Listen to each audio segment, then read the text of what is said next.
On a foggy morning in the narrow lanes of a small town, Ridima stood in front of the mirror. There was a dream in her eyes, but hesitation was clearly visible on her face.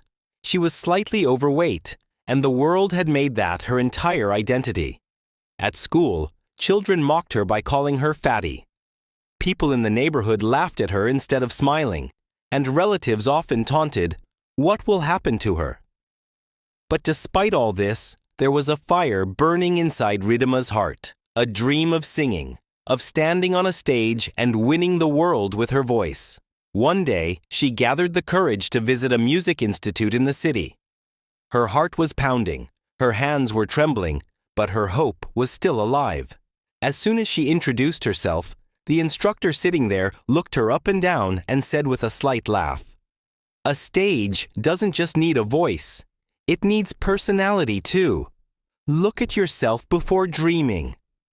Those words pierced her heart like arrows. Ridima quietly walked away. That day, it wasn't her steps that felt heavy. It was her heart.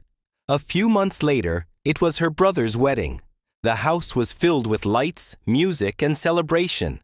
And in that joyful atmosphere, Ridima's buried dream came alive once again. Secretly, she prepared a song. During the Sangeet ceremony that night, as soon as she picked up the microphone, some people started laughing.